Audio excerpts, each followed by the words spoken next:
Um, Thank you all for being here. Just so we have an idea of what the format's going to be, because this is the first time doing it, so I don't know how it's going to go. Um, so here comes the flood. Okay, don't drown me yet. I gotta stay swimming for a little bit. I gotta outlast all of you. So the format is I'm going to invite each person to come on. They're going to give you their name, the name of their publication, the title of their story. They're going to read their story, and then at the end or during, if you have any questions you want to put in the chat for the person who comes on, feel free to do so. When they're done reading their story, we will then enter that mode. They'll talk a little bit, and hopefully we can get through each person in 15 to 20-minute chunks. And then they will go, and I will bring on the next person. So we're going to do it one to one this way, where each person is going to come on, and I'm just going to be the face that will be the permanent face you'll see, but it'll change about every 20 to 25 minutes. There'll be a new person coming on. Again, they'll introduce themselves, the name of their publication, and they will read their story to you, which will be awesome. And I'm hoping we can do more of this format where we don't just read the stories that all of you guys are writing and pushing out there, but I'm hoping that this will give courage to a lot of people who are unsure about doing this, who are unsure about coming on camera, about the sound of their voice. I hate the sound of my own voice personally. I don't like listening back to myself because I think my voice sounds hideous. So I know what that's like. I just happen to come from a background of being a live streamer for about a decade or more. So doing this to me is a piece of cake. Ask me to record something separately and then go back and edit it and make it look all fine and fancy and cool. Never going to happen. But this format here, where I could just come on and be live, I can do that because I was doing that on Twitch for, like I said, the better part of a decade. And I was pulling 6 to 12 hours straight streaming time. So this is easy for me. So hopefully you guys will see all the readers come on. And you'll want to do this. And if you do want to participate, and on our next sociable, if I get enough positive feedback and if I get enough people saying that they want to come on and read their work, I will try to do this every month. And if I get even more of people saying they want to do this or they want to see it, maybe we can figure out a way to have it happen more than once a month, or maybe we can use the Discord server, which Top and Fiction has, as a way to do this more often. Because I would love to do this every week if it were my day job. Then I would love to come on every week and just bring on a flood of readers coming on to read their work. But um I can only, like right now I'm doing this during my 9 to 5 where I'm getting paid. Don't tell my boss that I'm on here doing this, like literally watching my teams and my uh outlook just to make sure nothing is going on for the next 90 minutes while I'm doing this, and then for the other 90 minutes later. Okay, so without further ado, I'm going to bring on Ashley. So I know that Ashley is already in the room. She was, I believe, like the first person in here. Ashley, hold on one second. I gotta look you up. Ashley T. Okay, here we go. Here we go. Okay, let's see. This should work. Ashley, please come on down. How's it going? Hey, Ashley, what's up? It's not much. I'm also doing this during my job. I I know. took my lunch break. I won't tell anyone that we're doing this. This is totally on the DL just because we're on Substack with like over a dozen people watching. Who's gonna know? Yeah, My boss who is who will my find boss out? isn't on Substack as far as I know. So Yeah, she's not gonna know. No one's gonna know mhm, this is happening. Okay, so we've got exactly. Ashley TK with us. Everyone say hello. I see all the hearts coming in. Hey, thank you. Hello, everyone. Good morning, afternoon, whatever it is for you. Yes, I'm so excited you're our first. You're helping us, as they say, break the seal on this, on how this is Mhm. going to work. No Yeah. pressure. And Hopefully I'm a good opening act, you yeah, know? I'm going to mute myself because I do have my dogs with me, and if they hear something, they're gonna go crazy. So I will be on Oh, mute while you're reading, but I'm here, I'm paying attention, I'm with you. So if you want, just give us the name of your publication, if you want to say anything, the title of your story, and then you can go ahead and begin. And again, guys, if you have any questions, just leave them in the chat, and I will be looking out for them um, for when Ashley's done. thank you very much. I appreciate it, Erica. So the story that I'm reading is called Beheaded Recollection, which should become apparent why I named it that as I read it. It's a story. It's an older story that I published on here, probably like my second or third one. Is really important to me, so I decided to go with this one. Name of the publication is the same as my name. It's just Ashley TK, T period K period, and let's get into it. Let's go. It's restacked immediately. It'll be the first thing on my page if you want to read along. The parking garage I'm smoking in used to be a family grocery store. The flickering lights and cockroaches still linger in my memory, though they probably deterred a lot of patrons. However, I'm more concerned about the price gouging boutiques that have taken the place of my childhood haunts. I barely recognize the town I grew up in. The cigarette smoke warms my lung when a stranger approaches me and asks if he can bum one, which wouldn't normally freak me out, except this guy doesn't have a head. The knot of his black tie is fastened to a white collar hiding most of his bleeding neck. I'm not sure if I should look at where his eyes probably once were or his chest. Either way, I'm looking up at him. If he qualifies as a he rather than an it. I swallow a stone of saliva. How are you planning to smoke it? I've got my own light. The reply is natural. Just two people talking. Still, when he says it, the hair on the back of my neck rises. I look for a spot where his words might come from, but the sound just leads to a mouth that isn't there. It's just that sweat drips down my forehead as I consider pointing. Well, you've got no head. His massive hands lift up, going through whatever must have been there before landing on the bleeding stump. His biceps bulge through his Armani suit. He leans down a bit, chuckling. He takes a silk pocket square from his blazer, disturbing the 3-point fold. It shimmers in the yellow lamplight as he wipes blood off of his thick fingers. He folds the cloth and buries it in his pocket. The headless man sighs. I really do wish I would have noticed that earlier. His massive hand thrusts forward. I barely dodge it and bolt. I won't get lucky twice.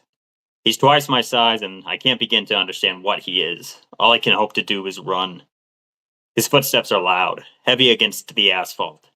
My heart beats louder in my ears, beating like a jackhammer. I sprint into the alley of two fake small businesses that replaced real mom and pop shops my parents and I used to frequent. The rapid clacking of his shoes echoes through the alley behind me. When I exit, there's a construction site that replaced the park I had my first kiss at. I hop on the fence, hell-bent on climbing away, but his massive hand clutches my jacket.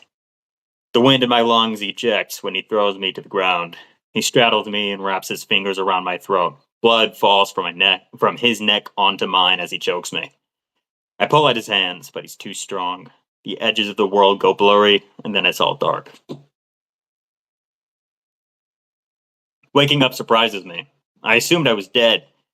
A velvet cloud rests under me. It's the most comfortable bed I've laid in. I look down at the blankets surrounding me and find that they're covered in blood.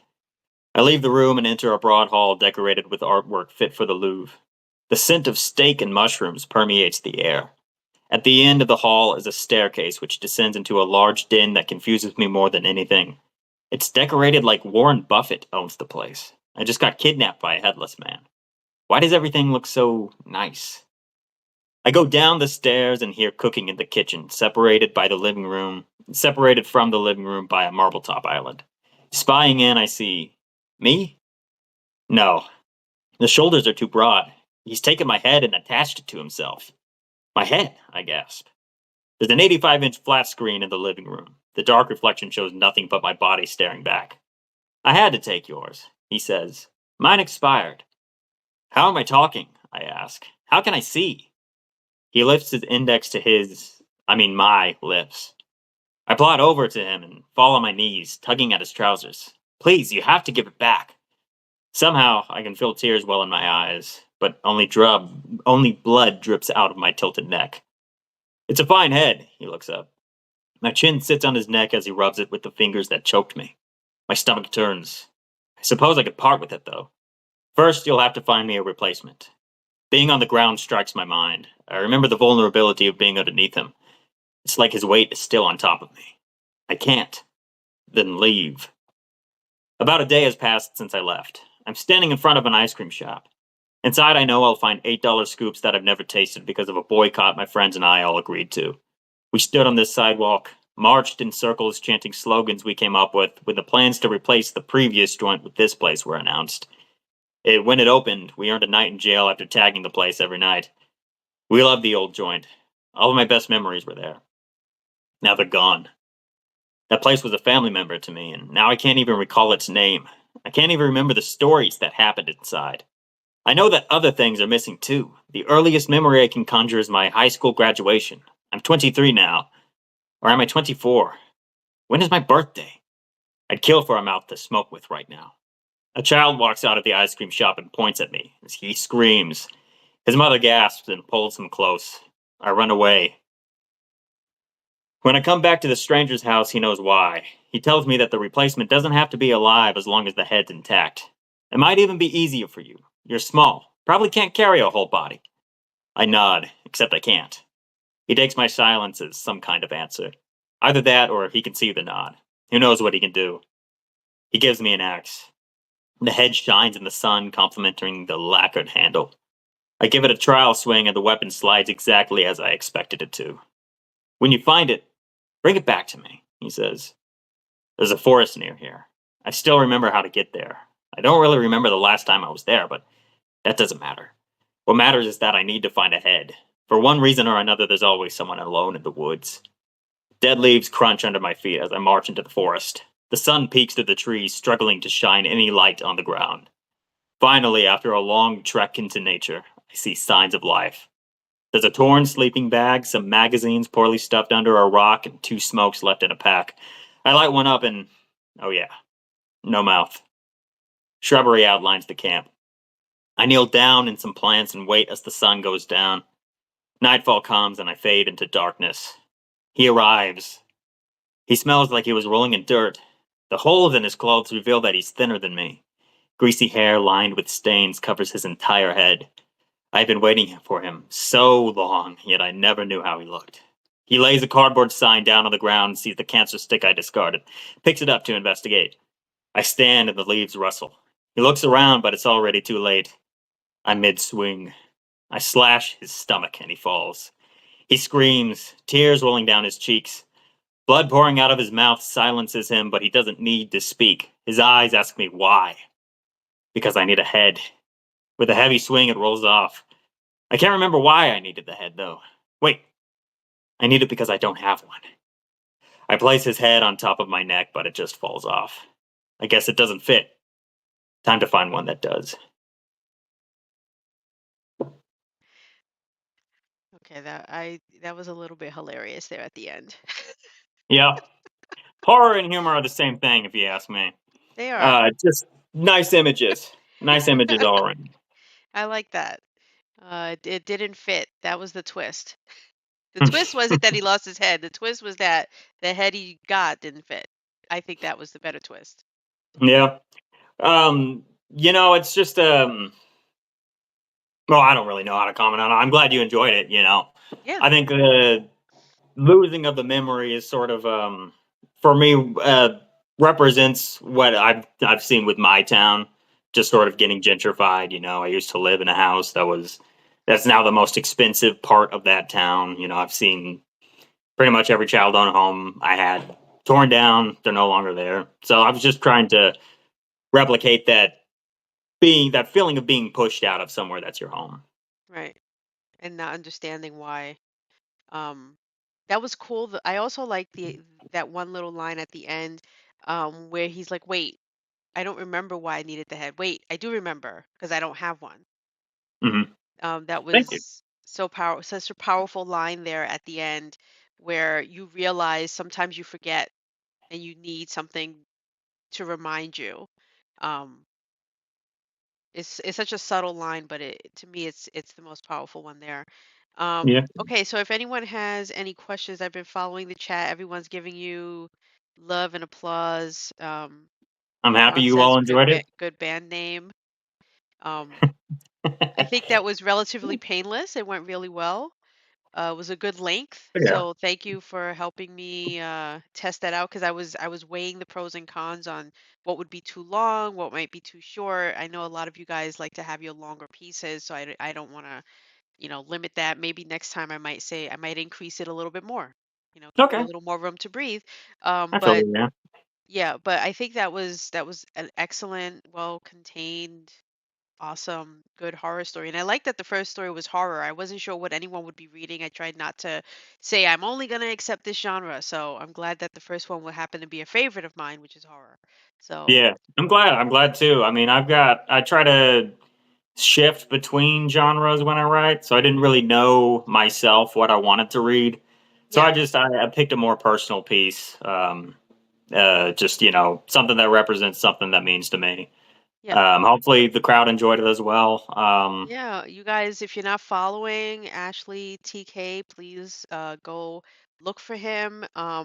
His link will be in the post that comes out later today. I will have, there'll be probably two emails because I'm doing two different sessions. So there'll be the first email will have this one, and then the second email will have the session that's happening in a few hours from now. But Ashley, thank you so much.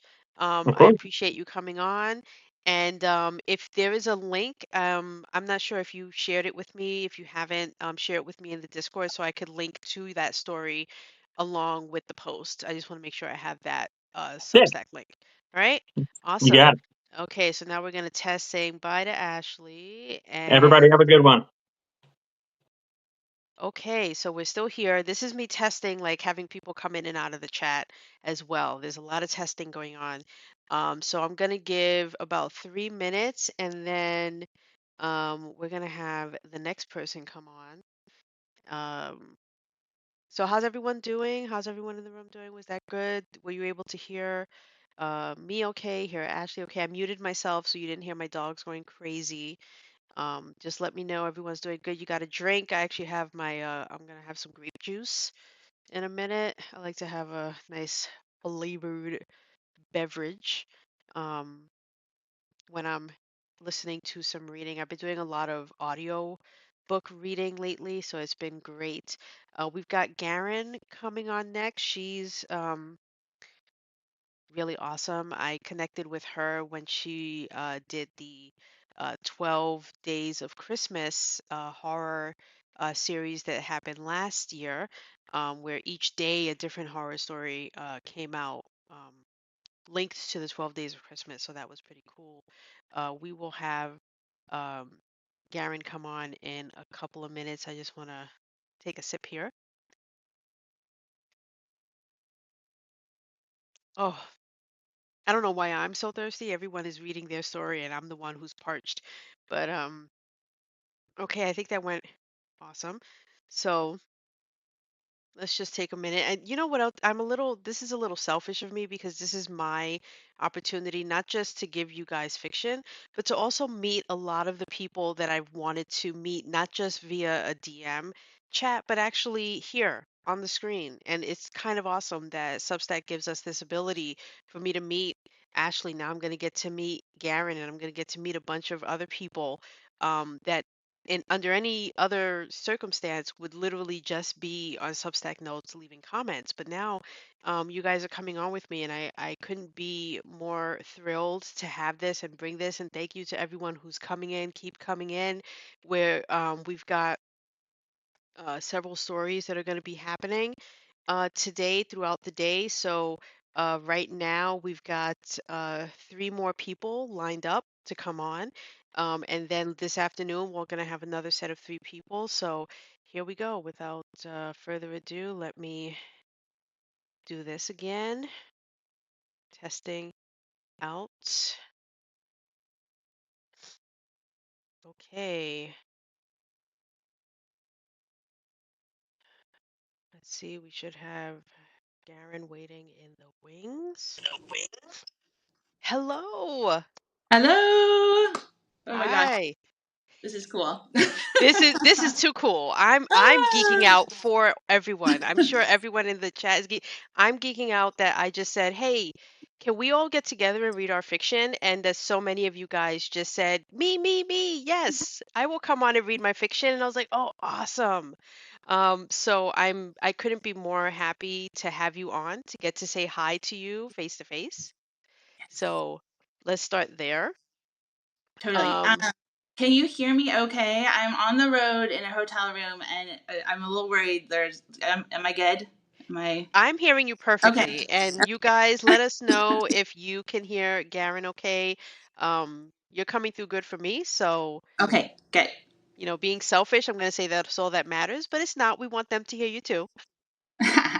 We want them to hear you Yeah, too. I am like 4 hours east of Seattle, attending my daughter's volleyball tournament, which Oh, I'm exciting. not really a team sports gal, but I'm go gonna go have to get Kiddo. there because my son's only 3.5, so I know eventually he'll be in sports, and my wife and I are hoping it's going to be football. I'm a little nervous that might be something like baseball, which I'm not a big baseball person. I was like, if he does soccer, I can do soccer. I can do football. I don't know if I could be as rah-rah in the stands for baseball. But I feel your pain. certain sports, just I'd rather watch paint dry. But anyway, we're not here for that. We're not here for that.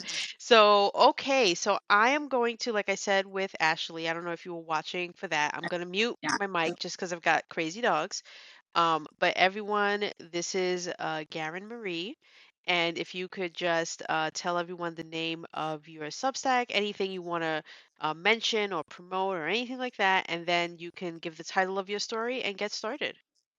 Sure. Okay. Well, as Erica said, I'm Garen Marie. I run Only Child Originals, and I also have a horror tale for you guys. Instead of heads, though, it's about teeth. So, and it's a new one, and we'll see how it goes. All right. It's called By the Skin of His Teeth. The demon prowled the edge of the park. It was a few hours before sunset on a spectacular July day. Children played in the golden light of the afternoon sun. A mellow breeze blew through the trees, setting the leaves rustling in a midsummer symphony. A pair of birds flitted overhead, their sweet song a fitting accompaniment. It was idyllic, the kind of scene that might pop up in one of the demon's stories, the kind he wrote for children, the kind their parents read to them at night, the kind that wove twisted little spells that echoed in the children's dreams, the kind that sent them wandering straight into his waiting jaws. He slunk closer to the playground on stork-like legs. His guise wasn't perfect. His joints were a little too loose, his limbs a little too long, but it was serviceable enough as skin suits go. Nearby, a child shrieked, making him salivate. He hadn't caused that wonderful sound, not yet. It was just part of the game the little wild things played, but he loved the sound of it nonetheless. He smiled. It was not the smell of a monster, in fact, quite the opposite. He had made sure of that.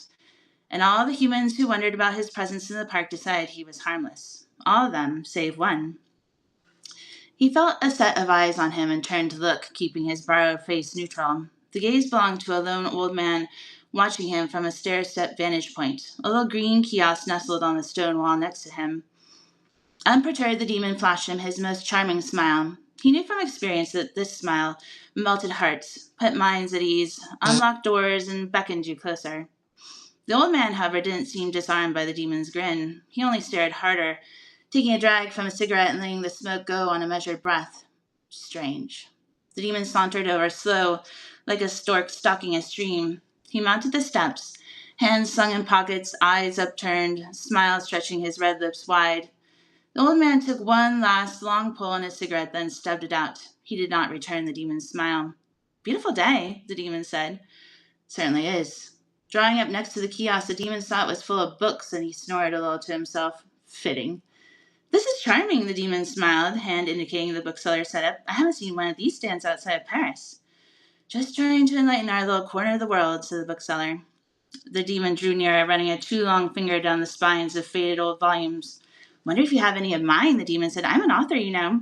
He spoke through a smile, words squeezing past his perfect white teeth. You don't say. Yes, children's books, as a matter of fact. He tilted his head in the direction of the playground as if this statement explained his proximity to it. He glanced back at the old man. The bookseller regarded him with owlish eyes, and the demon felt something squirm somewhere in the folds of his brain. "None of my little books among these old tomes, I'm afraid." He flashed that same gleaming smile again. The bookseller only pressed his lips together into a flat line. "Right, well then, I'd best be off," the demon said, cheerful and nonchalant.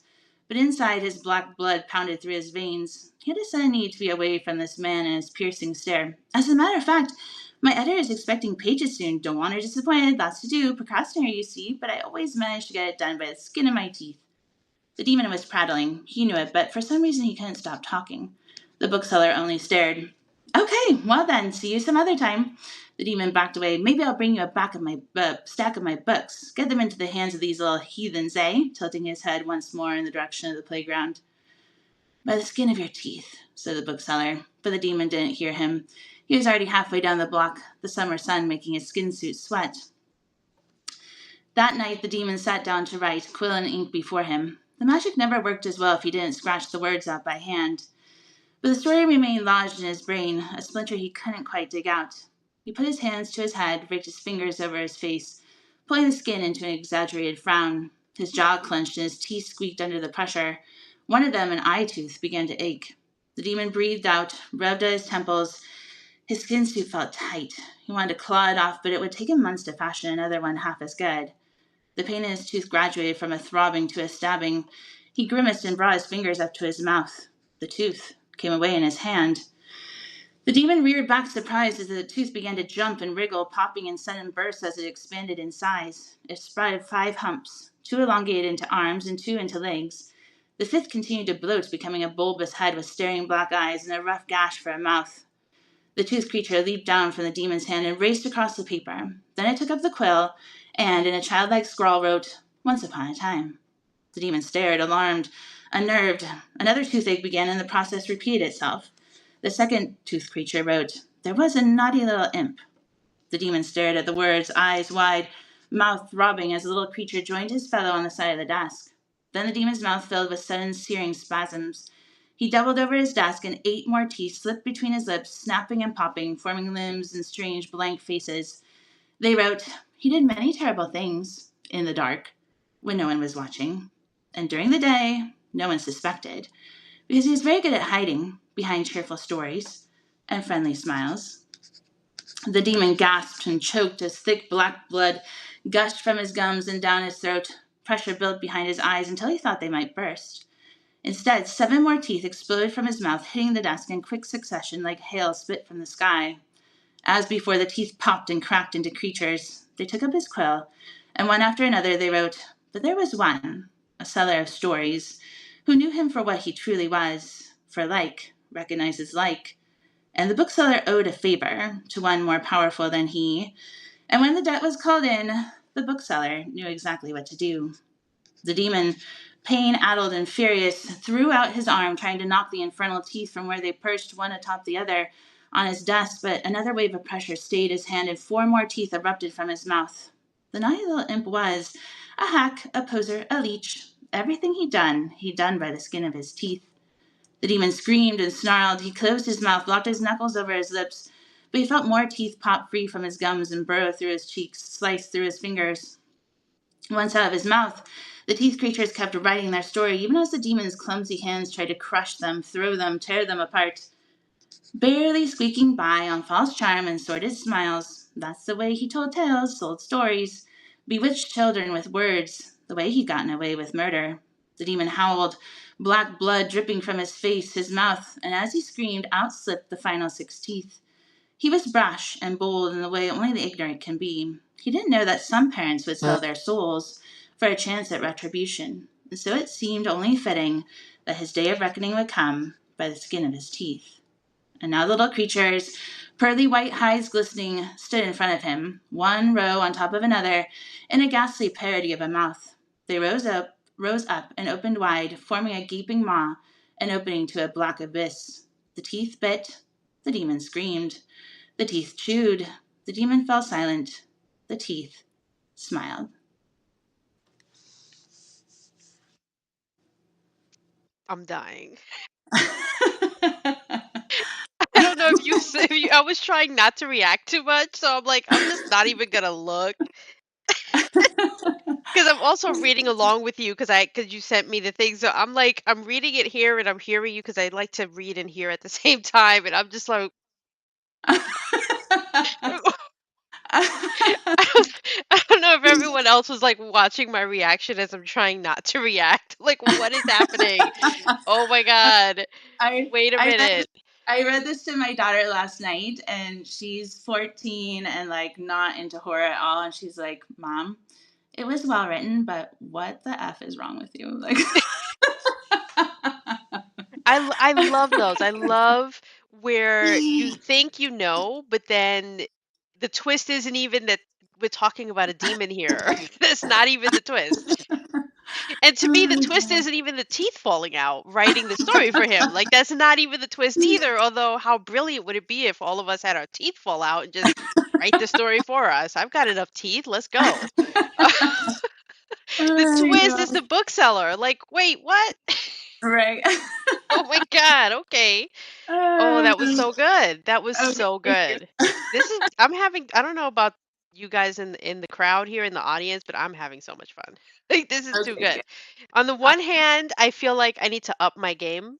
On the other hand, I'm just like, how lucky are we that we got to hear this story? Not only hear this story, but like have you share it with us and then read it for us. Because it's one thing to uh, read a story that someone else wrote.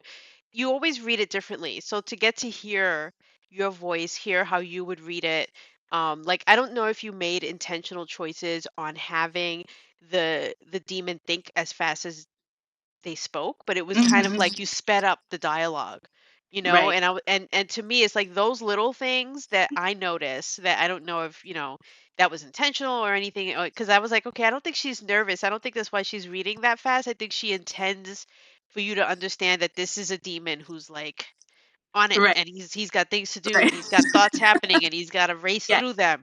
Whereas you have the old man who's kind of like laid back, like, yeah, whatever. Mhm. We sell Yeah, totally. books. Right. That's what we do Yeah. here. Yeah. There's a guy, I don't know if you guys have half price books in your neck of the woods, but it's like a secondhand bookstore, and there's a Hmm. guy in there that's like exactly like this guy, and I'm like, I have to put you into one of my stories because he's so Mm. cool. Yeah, So, mysterious. yeah, Yeah. exactly. Well, So that's where that idea came from, just this random guy you saw in a bookstore? well, no, I just always wanted to put him into one of my stories, but I actually just really hate that phrase "by the skin of your teeth" or "my teeth" or Mm. whatever. It just like Right. always gives me shivers. Right. Um, like I think I Well, need to now it'll like, give us all shivers. Thank you. This is what we'll think of when someone says that. Like, oh my God, do they right? have? Yeah, I no, wonder if they have false teeth, and if you do, I know why. totally. I know that. Which, So I was like, I need to get that like vibe out because onto the page or something because it's just right? too yucky. So Yeah. that was what the story was about, really, just getting that Oh my God. ickiness out. Well, this is what you can expect from Garen. No pressure on you to deliver like that every time, but this is the kind of excellence that we can expect if you Oh subscribe, and I gosh, think you thank should. you. Thank you so much. I appreciate it. And I just want to shout out Nick Winnie and EMR. They were my beta readers and they just helped polish the story right up. So thank you guys for that. And thank you, Erica, for doing this. It's really cool. I was Yeah, nervous a little. This is my Substack Live debut. So right. but it's been really fun. Awesome. Well, So I hope you come back. I hope we do this again real soon. yes, for sure. Definitely. Awesome. Thank you so much. All right. Well, we will say goodbye, everyone, to uh, Garen, and now we will take another short break if you need to take a bathroom break or need to do anything. Go ahead and do that. We will have our next person coming up. We're going to have Andy is going to be joining us in a few minutes. I'm trying to stick to what the schedule was so that in case someone, wants to come on exactly when we said this person would come on, I don't want to have them come on too soon. So, oh, excuse me. So we're gonna hang for about 5 minutes. You guys talk to me, tell me what's new, what's going on, how's it going. We got two more people coming up. We got Andy Futuro coming up, and we got Keith Long. I mean, I want to say as I'm looking at the lineup, which I wasn't thinking, but I'm looking at it now and I'm seeing we might be a little horror, comedy horror heavy. Um, so what does that tell me? That tells me that we need to get the other genres, the people who write the other genres, to feel comfortable to come on in and read their stories so that we can have more than one genre. I'm gonna fiddle with my camera stand here for a second. So you'll have to excuse me because I just noticed it's like teetering and about to fall off my desk, and I don't want that to happen. So let's do a little readjusting here. I'm gonna get this right someday. Okay, so how's everyone doing? Thank you so much. Thank you, Anne. My reaction was priceless. I was trying so hard not to react. I mean, I was a stone face killer for Ashley. But when Garen came on and I was kind of reading along with her and reading ahead, I couldn't, like, I was like, oh my God, that's me when I'm listening to audiobooks, which is why I don't listen to audiobooks when I'm working, because I would never get any work done because I would be just sitting still and silent and listening.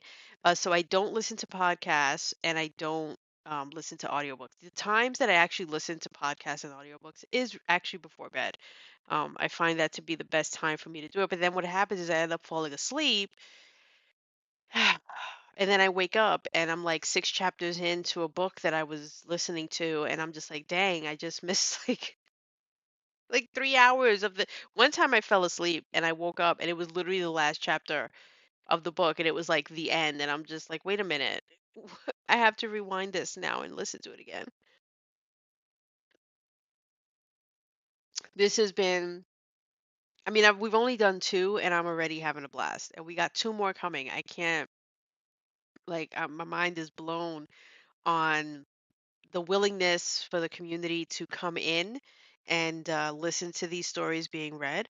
Um, the willingness of, again, the fiction writers to come on in and read their work. Like, thank you so much.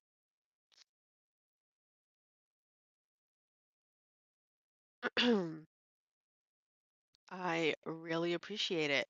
Like I was saying before, I will release these as two separate emails. Hopefully, no one will crucify me for doing that. They're probably going to get released under either TIFF Presents or TIFF Disruptions, one of those areas. It doesn't really matter where, but I will send out the two emails later today.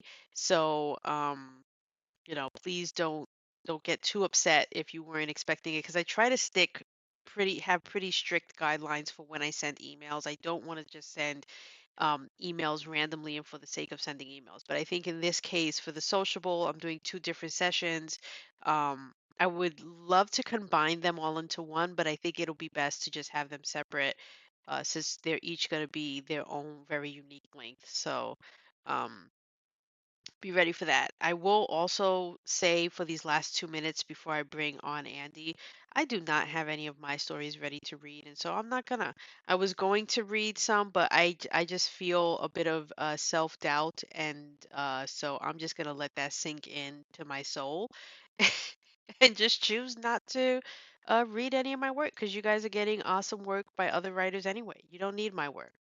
Um, I was gonna like, be the filler, be like the person who's the opening act. I was gonna be like the opening in between act. I was gonna like read something, and then get you ready for the next set. But I think you don't need that from me. Um, so why ruin an awesome thing? We're chatting here in between each person, and that's what we'll do. Um, I'm actually messaging my wife because he said he wants mama. I'm mama and she's mommy, so she's picking up our son from school right now, and she wanted me to know. Okay, so now let's invite um Andy, who should be ready to come on. This is so great that I'm able to like bring people on, have people sign off, the whole bit. This is awesome. Thank you so much, everyone, for here we go.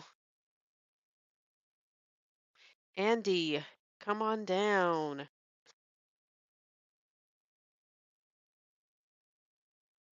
Hey, it worked. Well, this is too cool. I'm just having, I'm geeking out over here. I don't know about you, but I am just like, this is what I get to do today. I get to sit back and have people read to me. Awesome. Thank you for I'm having here me. for it. I'm excited to be here. Thank you. I know you are you and Keith and I mean all of you are like the heavy hitters here that everyone is just so excited to see and have on and are just like this is going to be a baller session because no pressure on you or the story you're about to read, or anything like that, but Garen was pretty awesome. So I'm expecting fireworks now, Andy. So please don't let me Please down. manage your expectations. Let me just say thank you for inviting me to do this because I've wanted to Of do a course. story like this for a while, and this provided the perfect opportunity. Uh, I want you guys, you and Garen and Ashley and the people who are coming up next, you're going to set the standard to say, look, you could be in a hotel, you could be wherever you are, doing however you feel, read whatever length you want, and just come on here and read some fiction. That's what I want to do. I want to show that fiction can be an auditory thing and it can be read and in the comfort of your own home. So that's what we're here for. So um I'm just so happy to have you on and that you were willing to come on and do this. I think that's so awesome. well, thank you very much. Okay, so I'm gonna hand this over to Andy. Just, tell us your Substack, give us the title of your story, and take it away. All right. Well, my Substack is Andy Futuro. It's my name. Easy to remember. And the story I'm going to read, I don't know how you would categorize it, but it's called Add Me. And it is my attempt to describe myself based on real advertisements that I have been served, largely over the course of watching Vanderpump Rules, but also other television and internet videos. And I guess I'll just get right to it. So now, it is no longer me talking, this is the story. I am a dumb, stupid, idiot, loser baby man. I can't make any decisions for myself. I have no self respect or pride. I am horribly childish. I'm ashamed at my physical deficiencies and non conforming appearance. I fail even the most basic tasks of communication. I shimmy my shoulders while I eat yogurt. My eyes go wide with pleasure. Ooh, baby, only 90 calories. I have a rash on my elbow that I find humiliating. I have a rash on my neck, the shame. I have a discoloration on my shin. My thigh skin bunches oddly. My hair isn't shiny enough, or maybe it's too shiny, or the wrong color. I need creams and ointments and salves and goos for the rashes on my neck and elbow, the discolorations, the odd bunches, the wrong colors. I have a kid that I spend all night caring for. I need coffee, and I need 3 different coffee makers. Now that I have used the coffee from the coffee makers to care for my child, my wife is horny. She winks suggestively, and we go to the bedroom. I need a better job. My child looks up at me in concern. Her look asks, "Are you okay, Daddy?" But then she sees my phone screen. I'm using the right job finding site. Her little shoulders relax. She breathes a childish sigh of relief. I take selfies of myself eating cottage cheese. I laugh like a maniac when I pour sour cream into my soup. I have tasted the forbidden knowledge. I understand that sour cream goes on tacos and into sauces and cake batters. Hell, you can dip your strawberries in it, and oh God, the pleasure of that sour cream expressed beatifically on my beaming face. I love getting my hair cut, and whenever I go, I offer to pay for everyone in the salon. I thrash my head and pretend to play guitar, and then I hold up my credit card so everyone can see I have chosen the smart and successful person credit card. I need an 8,000-ton towing capacity. I drive my truck through the woods all the time. Sometimes I drive it up mountains or dunes or ford rivers in it. I usually park my truck on the edge of a cliff, next to 2 other vehicles from the same manufacturer. I listen to Zen meditations on the screeching subway. I swing my hips and adopt a look of superiority as I exit, smug in my happy place.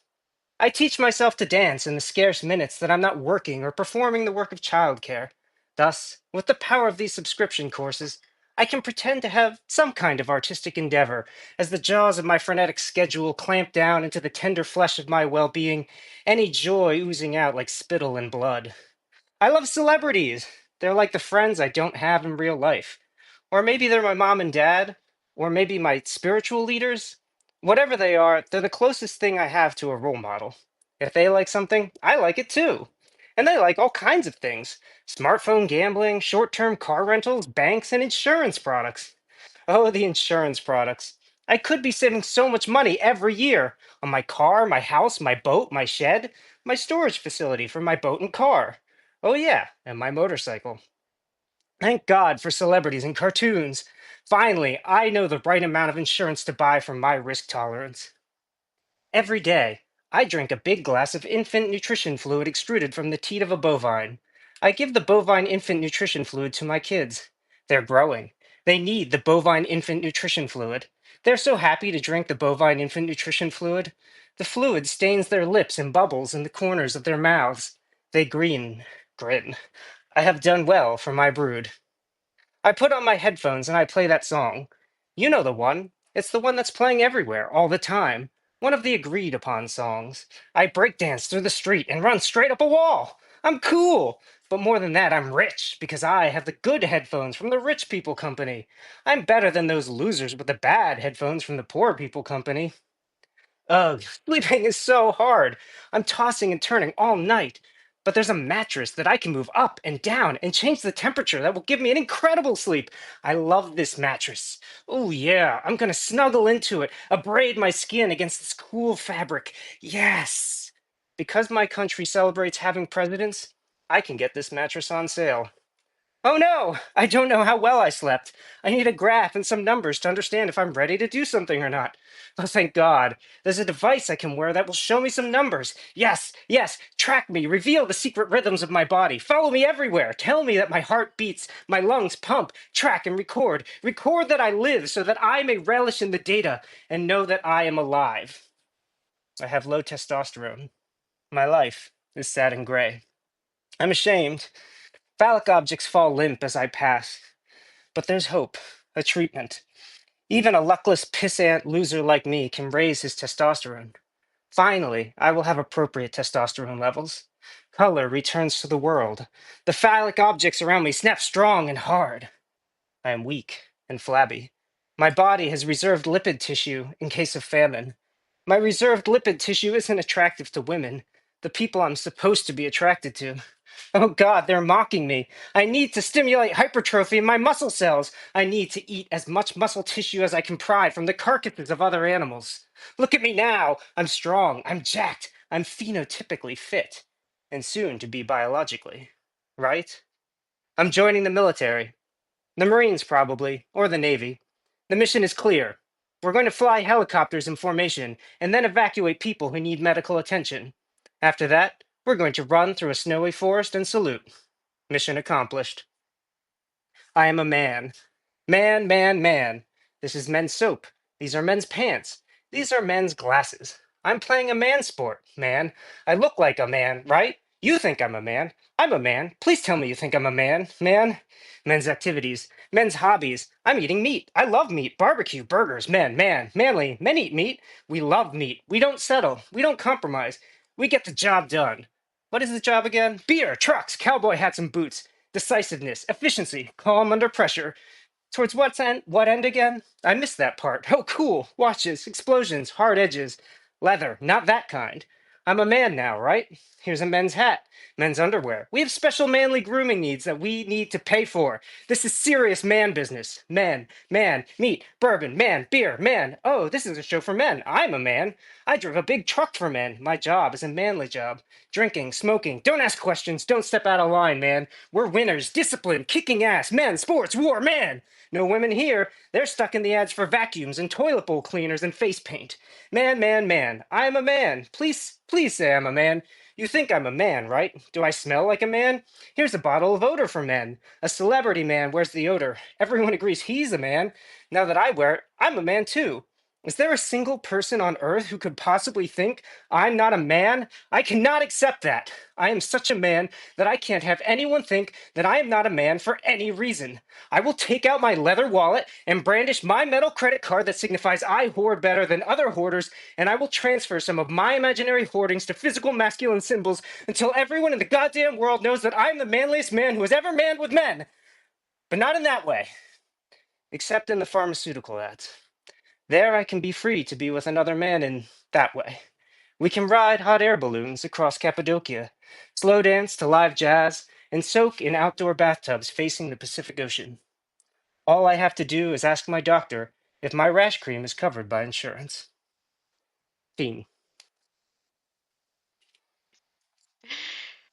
Okay.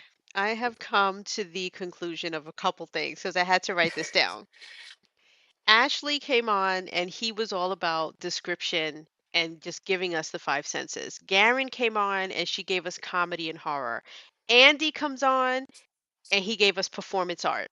That was art performed for everyone. I hope you were watching the whole thing because it wasn't just the hearing of it, it was the watching of him perform that. That was that was what I think of when I think of performance art. I'm like, that was it right there. He gave it to us all. And every single commercial, I saw it in my mind. Down to the bed that my wife and I are like, we should take out a loan to get that bed because I want that sleep number so bad. Like I want to know what my sleep number is, but you can't afford it because it costs as much as a car. So I was all over that to the very end with you could be that kind of a man in those kind of ads because I see them all the time. That was brilliant. That was brilliant. And I think everyone really loved that. Thank you. Well, thank you, Erica, for giving me the opportunity to do this. That was sick. I don't know how you guys feel. Let the man know. Give him some hearts. I think we broke the heart meter while you were doing that performance there, and I know you didn't intend to take a pause and drink water, but it was a perfect pause because it even had me stop and turn like, oh my god, th- what happened? Because I'm looking and I'm reading and I'm following along, and then you stopped and I had to look like, is he okay? That was a perfect pause. That was I'm a well nervous. needed. That was a well needed, well executed thing. You really did encapsulate. Like if I'm sitting and watching a 1 hour show, that was all the commercials that happened in that 1 hour sitting. So that was great, Thank you. and I'm sure that was the message you wanted to convey with that one. And the fact that Yes. I think you and Garen are two, and there might be someone else who actually wrote your stories for this, Yes, because right? Okay. when I knew that you wanted us to come on live, I've had this idea for a Hmm. while because uh, I react to the ads when I see them. Like they make me angry. I Right. just like they upset me, and I Hmm. needed a place to put that energy. So I just started scribbling out down ideas, and then I knew that I wanted to kind of like create a dossier or a profile of myself based on what these ads were saying. Because if you look at the people in the ads, they all kind of suck. You know, they're not Yeah. something to aspire to. You know, they're No. people that they don't know how to communicate. They don't have any core. You don't see things like kindness or compassion or empathy or Right. courage in ads. You just see consumption. You see every possible human need being filled with garbage. Really, I mean, maybe Right. there are useful things among And them. you just can't help to see all the medication in ads and how all of them have the part where they speak really fast, all the side effects, and can lead to death. And it's always, I'm like, Yes. don't forget death. It could, suicidal thoughts and death. Every medication that's on TV. Like, is that just a And thing? for aesthetic reasons. It doesn't matter what, because by the end of the commercial, my wife and I always look at each other like, what were they trying to cure again? Like, what was that medicine for? Because all I heard was death. It could lead to death. Yeah. So whatever it's Yeah. curing, I'm good. Like I'm just gonna stick with the illness I have because I don't want to take something that's gonna lead to that. Yeah, and it certainly leads to like spiritual death if you buy Hmm. into all this. I mean, it's Right. insulting. As you I mean, saw, like any this is not a person picture who's of a good, happy right, person. and I feel like this is an American thing, not another culture, another or other countries, because I don't think they get fed as much of the kinds of commercials that we see.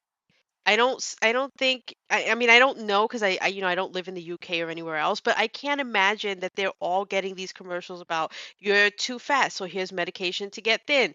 You've got diabetes now, here's medication to not get diabetes. You've got AIDS now. Here's all these cool people with AIDS getting tested and colon cancer. Here's these things for that. You've got sleeping problems and here's the AI doctor you can call now to talk Yeah, about that, and you've got hims and her problem, and here's the phone number you can call, and here's the secret hidden box that's going to have no labels on it that'll come to your door delivering the medication you don't want anyone to know you're taking now. And it's just like, is that everywhere, or am I just in this silo of the United States and this is just who we are and the stuff that we buy all the time? Like, is that all we're buying? Cars, beds, and medication? And and every now and again, there's food. no core. You know, there's no there. It's just a market of goods, and Right, there's nothing human about it. right. One thing I will say is it's making me pay way more for the streaming services that give me no commercials. I'm like, I am now slowly going broke so that I don't have to see commercials. And when I do see a commercial now, I'm just like, what am I watching? Like, what has the level and the depth of commercials gotten to now? Like, that it's just gotten It's worse. insulting. It's just gotten so bad. Oh my God. Thank you so much. You guys, if you're not subscribed to Andy, go do it right now. Um, so awesome having you on. I really appreciate it. Hopefully, we will do this again. You'll come back again and write uh, part two to Adman. Adman, the sequel. Well, we'll see if Because I have anything more to say about it. every commercial nowadays has that one core person that represents. You got Flo from Progressive. You got all these people who. So you are going to represent all the ads of America. So I am expecting a My sequel dream. now. I am expecting the sequel from you. No pressure. We'll give you some time. You need to develop new material. So we'll give you a couple of seasons of new material, new commercials, new crap, Yeah, and then you yeah. come back and tell us how it's been. All right, I Force will. force you to watch all the commercials now. You can't miss one. You've got to watch them all. Yeah, I'll clockwork orange myself with There my you go. my eyes open. There you go. All right. Thank you so much for coming on. So let's all say so long to Andy and Thank thank you him for for coming watching, on. everyone. Okay. All right. So we've got one more person. That was so awesome. That was so awesome. Okay. I'm just like I'm geeking out all over. I feel like everyone is impressing me beyond words.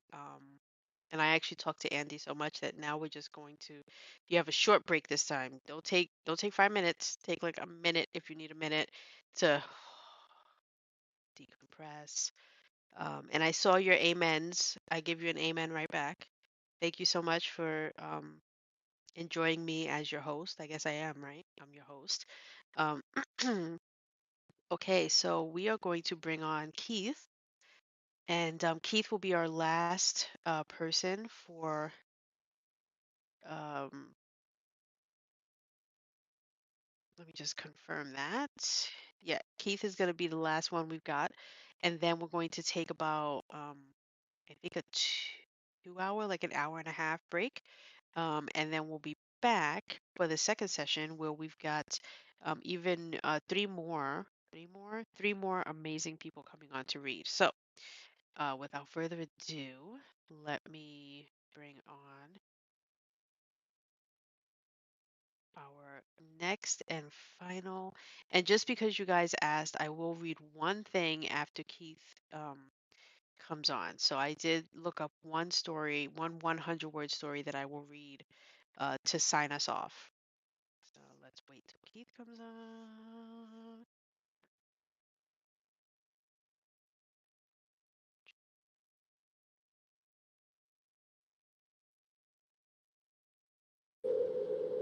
Oh, hello. Hi. Hi. Welcome. Can you hear me okay? I can hear you okay, yes. Okay, because I'm in my car. I had a feeling. There's that distinct, you know, gray plastic car look. I know, and the distinct sunroof on the top. I'm like, I think he's in a car. Okay, so this is Keith. Keith, if you want to give us the name of your Substack and tell us the title of your story, and then you could take it away. I'm going to put myself on mute in case my dogs go crazy. But everyone, here's Keith. Yeah, that's why I'm in the car. I was gonna read it outside, which would have been fitting for the story, but my neighbor is out with his 3 large dogs, and I didn't want to cause a ruckus. So, I'm in the car.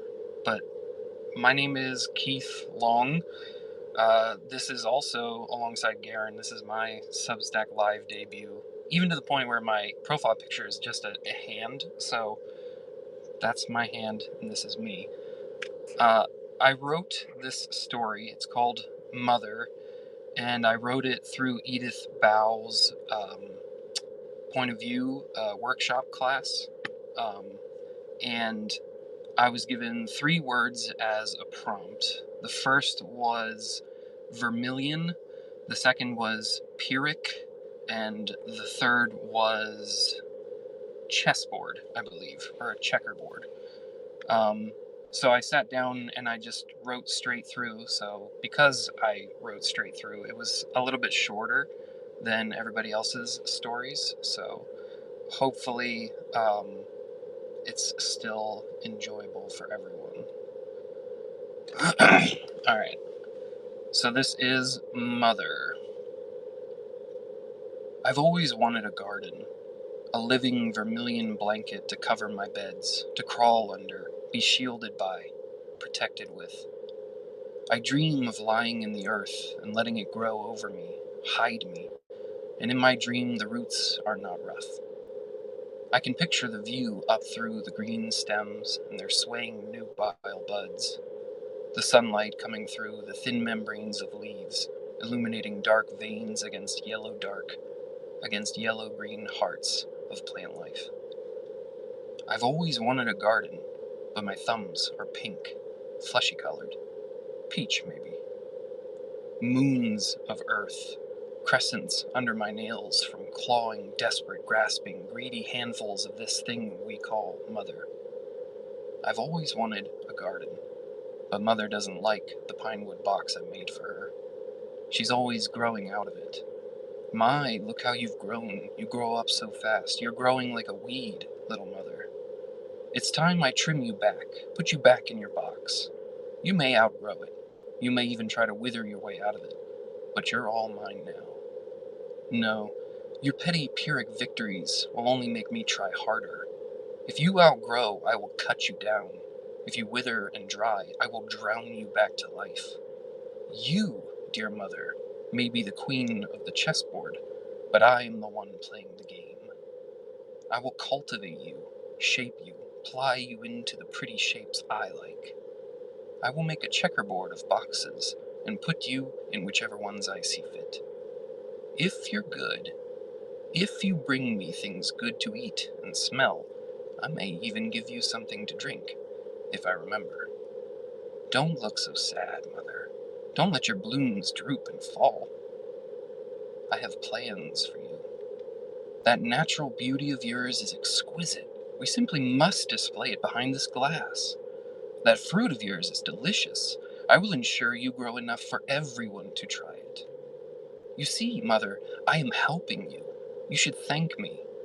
I have toiled and worked, soiled my hands and whiled away my days, all for you, all to make you more beautiful. I've always wanted a garden, and you do not need so much space. You fit just right in this clay pot, this pinewood box, this cozy bed. I'm as snug as a bug in an emerald rug, and the roots are not rough at all, really. They're beginning to grow on me. Thank you, Mother. It's beautiful. Truly, just what I've always wanted. That's it. Wow. Okay. Yeah. So when I had Andy on, I was trying to describe each writer, and I've got you down easy. So let's go over it again really quickly. I said Ashley was good with description, Garen was the comedy and horror, Andy was the performance art, but I've got to tell you, Keith, you're the voice. That your voice is really that's what drew me in was just the haunting. It was just so amazing. Just every word you spoke was just so eloquent and so well spoken. And it was just like I could listen to this man read the phone book here. Like that was really just thank you so much for reading that. And the length was perfect. It didn't need to be, it wasn't too long, it wasn't too short. It was perfect for the story I think you were trying to convey. So I loved that. That was beautiful. Yeah, I always enjoy doing the audio for my stories. I try to have audio on anything that's over 1,000 words. Um, so this one actually, this is the exclusive Substack audio right here because I don't have it on my profile. So that was it right there. Hmm. Wow, that was, I mean, that was great. I echo what everyone's saying. It was haunting. Um, it was just the I love the imagery that you gave of the garden and the mother and um, the entanglement that a child and a mother have in that way of give and take is what I took from that. Yeah, yeah. I had a lot of fun doing it, and thanks to Emil Ottoman who gave me the prompts and Edith Bow for running the workshop. Of course. Thank you. You guys, my mind is blown. Thank you so much for stepping into your car to read that to read that for us. I appreciate it. I hope you come back on again. I don't know if you are sad that you're no longer an L to us, but I think Yeah, we can I love the face now. We put a face to an L, which is awesome.